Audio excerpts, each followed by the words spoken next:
Doctor Roberto Castelán, con su colaboración de esta semana. Muy buenos días, doctor, qué gusto saludarlo. ¿Qué tal, Sonia? Muy buenos días, el gusto es mío y también un saludo y un deseo de muy buen inicio de semana a nuestros radioescuchas y televidentes del Sistema Universitario de Radio y Televisión. Pues quiero hablar un poco sobre la situación de los jóvenes en Lagos de Moreno.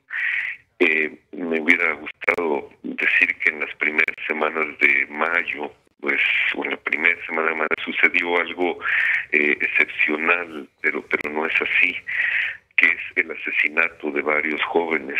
Estos asesinatos de jóvenes se han convertido en algo sistemático, ya no es algo extraordinario, algo que nos saque de nuestra cotidianidad, sino que como oleadas de tiempo en tiempo se presenta normalmente y es una normalidad pues aterradora o una normalidad que realmente no es tan normal.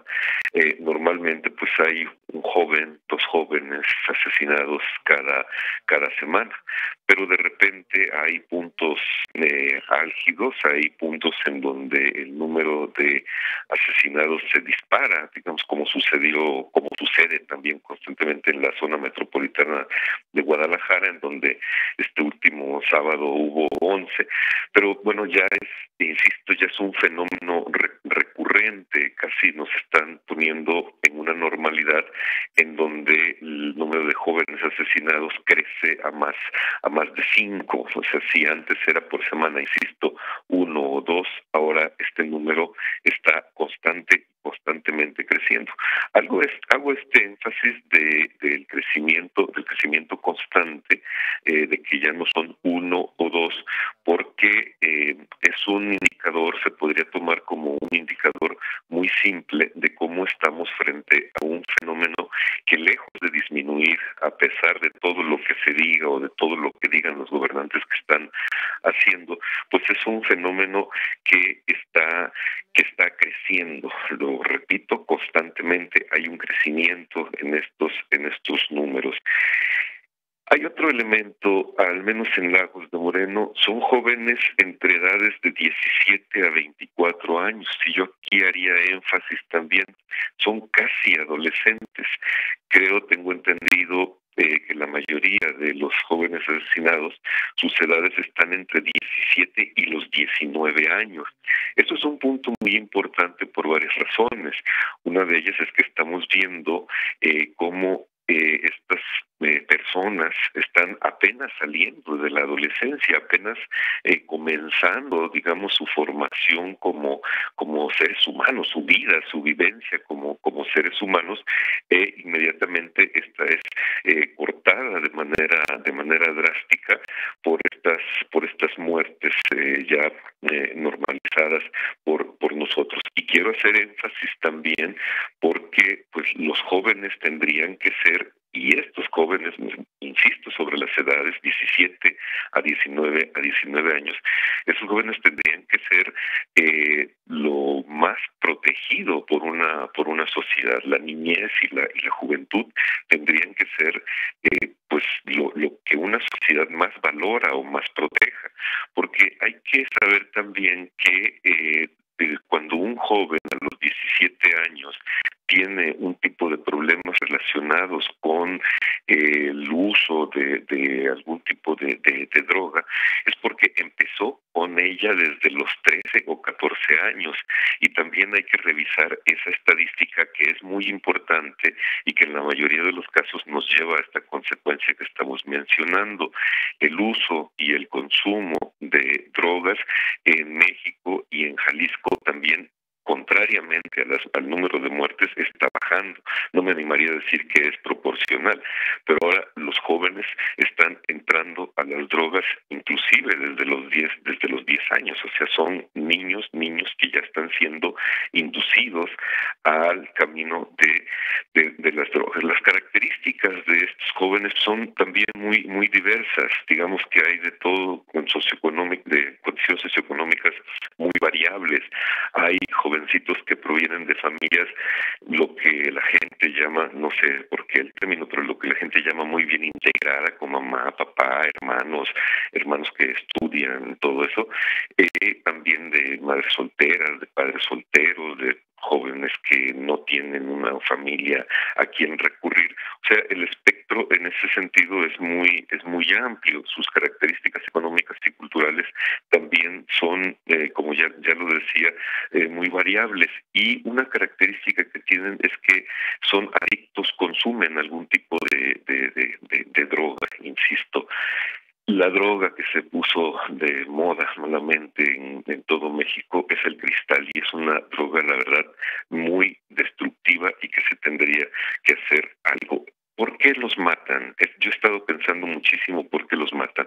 El gobierno tiene respuestas inmediatas. El gobierno dice que es entre ellos, o sea, se están matando entre ellos, y porque son reacomodos también de clanes o de grupos, de cárteles, etcétera. Sin embargo, yo creo que son los jóvenes las primeras víctimas de una guerra, como en todas las guerras.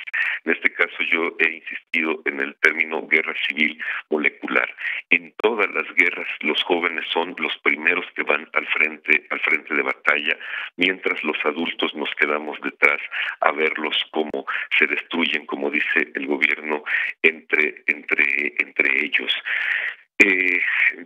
Las explicaciones del gobierno también son que muchos de ellos le debían dinero a un distribuidor, a un vendedor de droga, otros porque se cambiaron de jefe de plaza. Una gran cantidad de explicaciones que desde mi punto de vista no tiene que ver para nada con la verdadera naturaleza de esta aniquilación sistemática de nuestros jóvenes. Nuestros jóvenes son asesinados porque estamos metidos en una guerra irresponsable de parte de los mismos adultos. ¿Qué perspectiva tienen estos jóvenes? ¿A dónde recurren? ¿A quién recurren? Si se charla con algunos padres de familia, van a ver la desesperación de cómo no pueden sacar a sus hijos de estas drogas, cómo por más que se esfuercen, por más cosas que hagan, es muy difícil encaminarlos cuando caen hacia otros pasos. También por una razón muy sencilla: no hay un solo referente gubernamental, estatal, municipal o federal al cual puedan recurrir con plena confianza estos padres de familia o estos mismos jóvenes. Cuando son atrapados, y ya lo dije, cada vez la edad es menor, cuando son atrapados por alguna de estas drogas, de estas sustancias, tienen muy pocas facilidades, muy pocos apoyos, muy poco forma, casi no hay forma de que salgan de ello, porque el gobierno no considera algo prioritario poner a su disposición los elementos que les permitan salir de esta situación.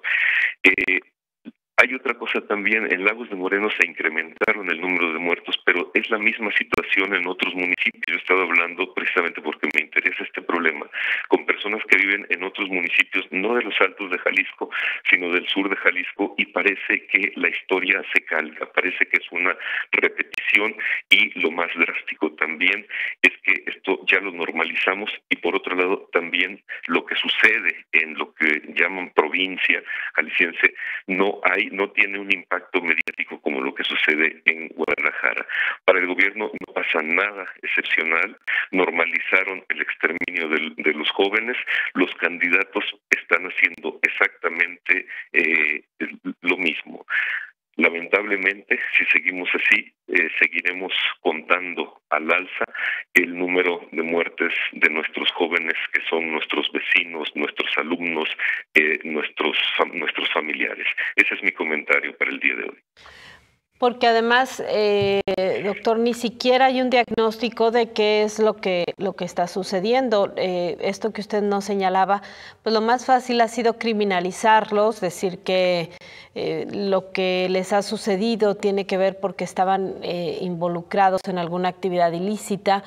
Prácticamente al momento de que son asesinados llegan las conclusiones de tratar de relacionarlos, si es que llegan, porque desafortunadamente además en esta en esta lluvia de muertes que vemos todos los días, ya incluso las autoridades están dejando de dar explicaciones. Esto es lo que me llama mucho la atención también, Sonia. ¿Por qué no se considera algo muy grave o algo sumamente grave? Yo pongo, las palabras podrían sonar muy fuerte, pero pongo exterminación sistemática de jóvenes, porque es lo que está resultando de todo esto. Sin embargo, como señalas, es nada más algo que se criminaliza, que pasa entre ellos, que así tendría que ser porque andan metidos en algo ilegal. Y lo más lamentable de esto también es que esa percepción del gobierno, o yo no sé si es percepción o ya es todo un plan de acción del gobierno, pero esa brinca a la ciudadanía. Y cuando nosotros oímos también la opinión de la ciudadanía, que es la opinión de los mismos vecinos, de los mismos familiares lejanos, hasta de los mismos maestros o compañeros de clases, pues se comparte esa opinión y se dice también que pues son lacras sociales, que ellos se lo buscaron, por algo andaban en ello. Yo no entiendo cómo se puede llamar lacra social a una jovencita de 16 o 17 años que tenía más de 4 o 5 años con una adicción provocada desde la misma primaria o de la misma secundaria. Es algo que tenemos que revisar a fondo porque nos estamos convirtiendo en una sociedad pues cada vez menos humanizada, una sociedad de seres humanos terribles. Claro, y la otra parte también, doctor, tiene que ver con la incapacidad para revisar qué está sucediendo incluso al interior de los planteles, porque desafortunadamente no estamos hablando solamente de jóvenes que se quedaron sin la oportunidad de estudiar, sino ni tampoco quienes están cursando educación pública. Vimos un caso en la zona metropolitana, por ejemplo, hace algunos años, de colegios particulares en donde pues prácticamente había una especie de cártel infantil. Claro, yo señalé que el espectro es muy amplio porque también eso se ha criminalizado y se le ha socializado como delincuentes que vienen de barrios marginales, familias inestables, toda esa verborrea. Sin embargo, el problema ya penetró a toda la sociedad. Yo creo que no hace distingos entre escuelas particulares, entre escuelas de gobierno. Y, como señalas, es muy fácil detectar este tipo de problema. Lo difícil es hacer algo, pero intentarlo siquiera. Y yo creo que ni el gobierno, ni federal, ni estatal, ni municipal están intentando hacer algo. Lo que me llama la atención es que parece que el problema no existe, que no es una problemática, que es simple y sencillamente acciones de delincuentes entre delincuentes que hay que combatir. Por ejemplo, en las escuelas inmediatamente se criminalizan a los jóvenes y se quieren poner revisiones a la entrada de mochilas, revisiones de no sé qué cosa. Inmediatamente se actúa con la criminalización de los jóvenes, y por eso insisto, somos una sociedad muy poco reflexiva, y pues insisto, lo peor es que no queremos entender que tenemos un muy serio problema que hay que resolver. Así es. Doctor, muchísimas gracias, siempre un placer escucharlo. Al contrario, un gran abrazo. Gracias, el doctor Roberto Castellano. Nosotros hacemos una pausa y regresamos con lo más importante de la información nacional e internacional.